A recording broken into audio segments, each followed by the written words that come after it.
सबसे पहले सभी को जय गणेश। और जर्नी का सर ने बोला फर्स्ट डे से बताने के लिए, तो वहीं से शुरुआत होती है। मेरा कोई प्लान नहीं था सिविल सर्विसेज में आने का।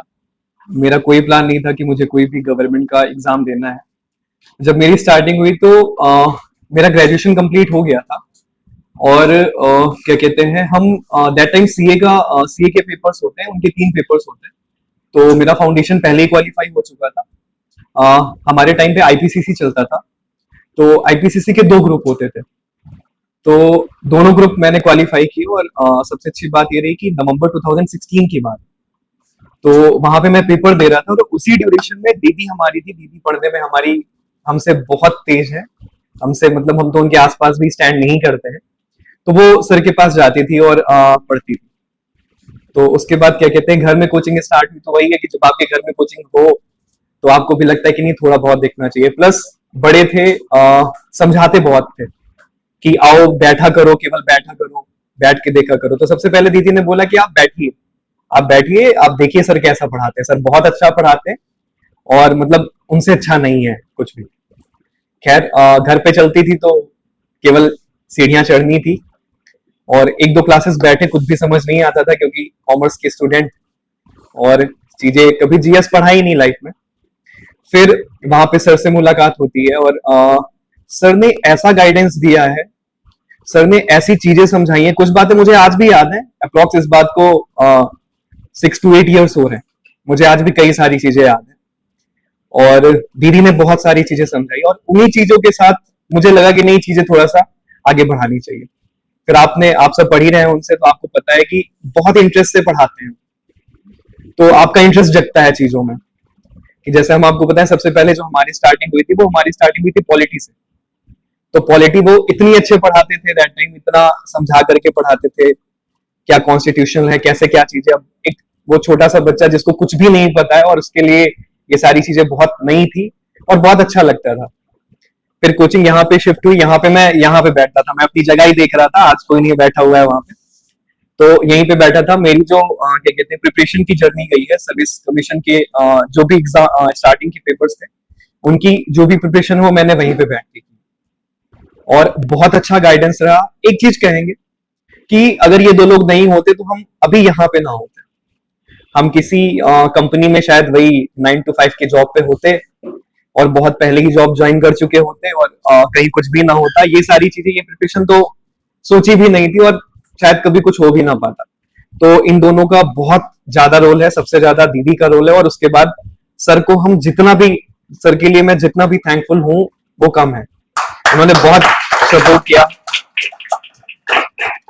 और जब आप स्टार्ट करते हो ये जर्नी, तो एक एक्सपेक्टेशन नहीं होती है, एक जस्ट ये होता है कि जैसे कोई भी नॉर्मल पढ़ रहा है, और क्या कहते हैं, पढ़ते पढ़ते अगर आप पढ़ते हो, कोई आपसे ये कहता, कोई आप पे भरोसा जता रहा है, तो फिर आपको अपने ऊपर कॉन्फिडेंस होता है। ऐसे आपको अपने ऊपर कॉन्फिडेंस नहीं होता। लेकिन जब कोई आप पे भरोसा जताता है, तो ये 2 लोग हमारी लाइफ में ऐसे थे जिन्होंने बहुत भरोसा जताया।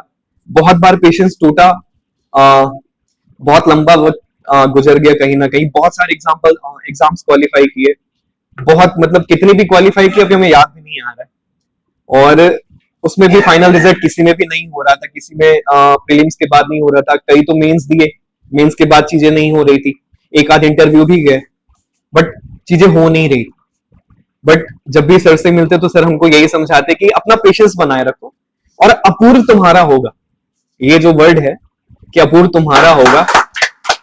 जब भी मिलते, जहां भी मिलते, अभी कुछ दिन पहले हम सुबह साइकिलिंग करते हैं, तो सर हमको मिले, सर पैदल जा रहे थे।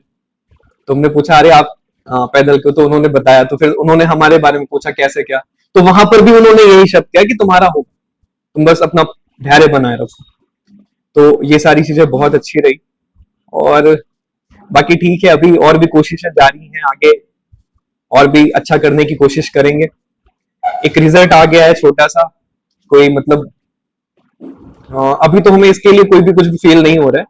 अभी ट्यूसडे को ही नियुक्ति पत्र मिला है, और उसके बाद क्या कहते हैं, यहीं पे सीएमओ ज्वाइन किया है अभी हमने। तो अभी तो कुछ फील नहीं हो रहा है। बस सबसे अच्छा मुझे जो ये लग रहा है कि मेरी वजह से मेरे माँ बाप के चेहरे पे एक जो बहुत खुशी का भाव है, मेरे भाई बहन के चेहरे पे एक बहुत खुशी का भाव है, और मेरे सर के चेहरे पे बहुत खुशी का भाव है। मुझे इससे ज्यादा और कुछ नहीं हो रहा है अपने लिए। मेरा बहुत नॉर्मल कॉज होगा, ट्यूजडे जा करके मुझे अपनी जॉब करनी है, सुबह से शाम जॉब करनी है, काम सीखना है, काम करना है, गवर्नमेंट को सर्व करना है, और बस यही है। तो बस यही है, बस यही सारी चीजें। बहुत एग्जाम्स दिए, आपके यहाँ पे टेस्ट सीरीज हुई, बहुत एक्साइटमेंट होती थी इस टेस्ट सीरीज को लेकर के हमें। स्टार्टिंग में तो मुझे लगता है कि मेरे वो 150 में आई थिंक 23 नंबर थे, और कैसे थे वो हमें भी नहीं पता। लेकिन धीरे धीरे वो पेशेंस हमारा आगे बढ़ता गया, और समझाते गए। उसके बाद फिर तो वो था कि नहीं, टॉप ही होना है। तो टॉप के लिए बड़ा लड़ाई झगड़ा होता था, बहुत कंपटीशन होता था, और यही है। और बस कुछ याद नहीं आ रहा अब क्या बोलना है क्या नहीं बोलना है। तो थैंक यू सो मच। पढ़ते रहिए, मेहनत करते रहिए, और बस एक चीज ध्यान रखिएगा, आप खुद पे भरोसा मत छोड़िएगा कभी, क्योंकि लोग आप पे फेथ लूज करेंगे, और आप ये देखोगे। और पता है, आपको बुरा तब लगेगा जब लोग आप पे फेथ लूज करेंगे। जब आप स्टार्ट करते हो सब आपको पुश करते हैं कि नहीं आपको करना है, और आप कर ले जाओगे। जब बीच में आता है ना, तो वहां पे थोड़ा सा लगता है। तो वहां पे आप खुद को पुश करिएगा, क्योंकि मैं जिस काइंड का इंसान हूं, मुझे क्या कहते हैं, अगर मैं कर सकता हूं तो जितने लोग बैठे हो बहुत आराम से कर सकते हो। ठीक है, बहुत आराम से। मैं कभी पढ़ने में बहुत तेज कभी नहीं रहा, मैं कभी बहुत तेज नहीं रहा, बट कुछ चीजें ऐसी रही कि लाइफ में कुछ ऐसे लोग मिल गए कि शायद डेस्टिनी लिखी थी कि नहीं, कुछ ना कुछ तो लाइफ में होना है तुम्हें। तो बस यही है। बाकी खुद पे भरोसा बनाए रखिए, खुद को समझाते रहिए, खुद से बात करते रहिए, और सब अच्छा होगा। बाकी थैंक यू सो मच।